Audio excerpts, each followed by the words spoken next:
शेखर गुस्से में आरव की तरफ देख रहा था। पार्टी में खड़े लोगों की बातें उसके कानों में गूंज रही थीं। फिर अचानक उसका ध्यान मिस्टर अहलूवालिया पर गया। उसने अपने दिमाग को ठंडा किया और कुछ सोचने लगा। उसने नव्या से कहा, ठीक है, तुम रुक सकती हो, लेकिन एक किनारे पर चुपचाप खड़ी हो जाओ।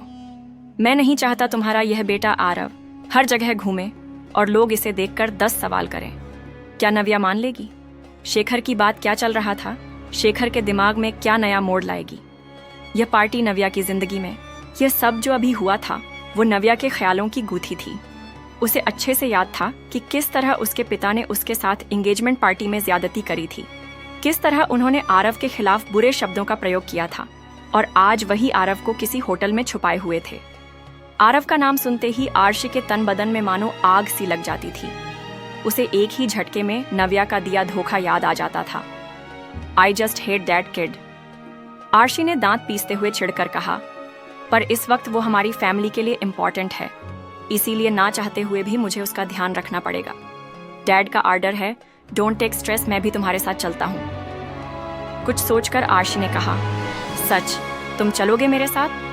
That would be a huge help, Kanika ने कहा और आर्शी को हक कर लिया। इसके बाद दोनों होटल जाने के लिए घर से बाहर निकलने लगे।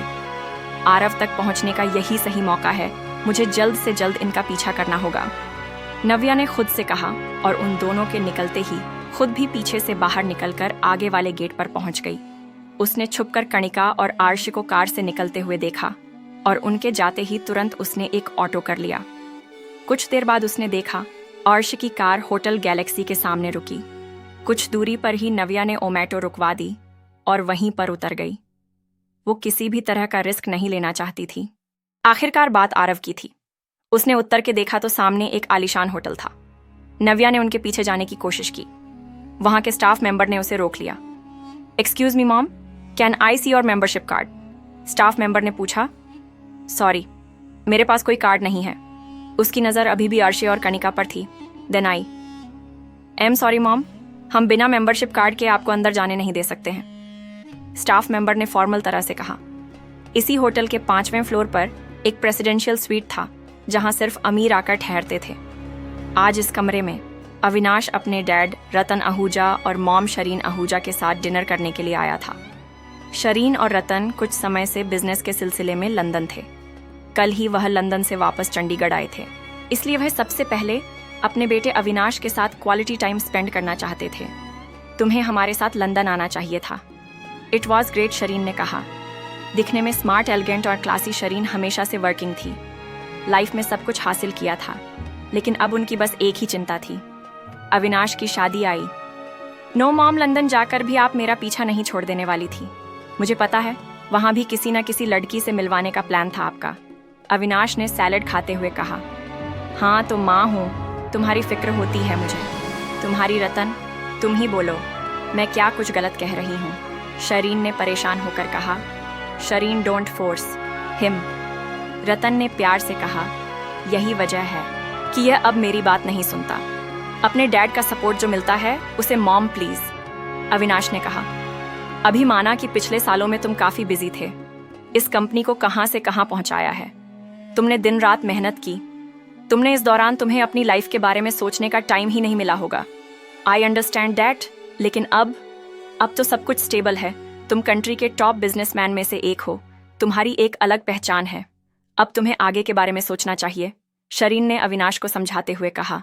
एक माँ होने के नाते शरीन के भी वही अरमान थे जो हर माँ के होते हैं। शरीन सही कह रही है, company is doing well now. अब तुम्हें अपनी शादी के बारे में सोचना चाहिए। मुझे तो समझ नहीं आता कि अभी तक तुम्हारी कोई गर्लफ्रेंड कैसे नहीं बनी। यह सुनकर अविनाश ने इरिटेट होकर कहा। डैड, मैं शादी करने से मना नहीं कर रहा हूं, लेकिन मैं यह सिर्फ करने के लिए नहीं करना चाहता। There has to be emotions. Avinash यह कह ही रहा था कि तभी उसकी नजर विंडो से बाहर गई। उसने स्वीट के बाहर जो देखा, उसने उसका ध्यान पूरी तरह से अपनी ओर खींच लिया था। ये यहां भी उसने मन में सोचा। अविनाश साफ देख पा रहा था कि नव्या घबराई, परेशान सी होटल के बाहर थी। उसी वक्त शरीन का ध्यान अविनाश की तनी हुई आईब्राउज पर गया। उसने तुरंत पूछा, अभी what happen, is everything all right? ये आवाज़ सुनते ही अविनाश ने वापस अपना ध्यान अपने डिनर पर लगा लिया। नथिंग मच कहकर वो ऐसे प्रिटेंड करने लगा जैसे उसने नव्या को देखा ही नहीं। उसने अपनी नज़र नव्या से ज़रूर हटा ली थी, लेकिन उसके मन और दिमाग में अभी भी वही घूम रही थी। ये यहाँ क्या कर रही है? मेरा पीछा पर क्यों चाहती क्या है? यह वो डिनर के वक्त मन ही मन सोच रहा था। यहाँ होटल के बाहर नव्या ने भी विंडो के अंदर अविनाश का चेहरा देख लिया था, लेकिन उसने भी अविनाश से अपना ध्यान तुरंत हटा लिया। तो वो बस यही सोच रही थी कि आरव को इस होटल से बाहर कैसे निकाले, और उससे भी पहले वो खुद इस होटल के अंदर कैसे जाए।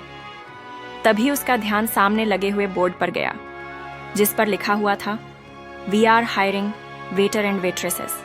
ये पढ़कर नव्या ने सोच लिया कि उसको क्या करना है।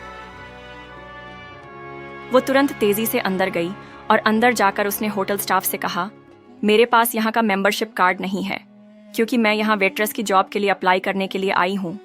नव्या ने एक्साइटमेंट से कहा। यह सुनकर रिसेप्शनिस्ट हैरान रह गए। आगे की कहानी जानने के लिए देखिए अगला एपिसोड सिर्फ सपनों का सफ़र का यूट्यूब चैनल पर, और द रिटर्न के सारे एपिसोड्स को सुनने के लिए सब्सक्राइब करें यूट्यूब चैनल सपनों का सफ़र।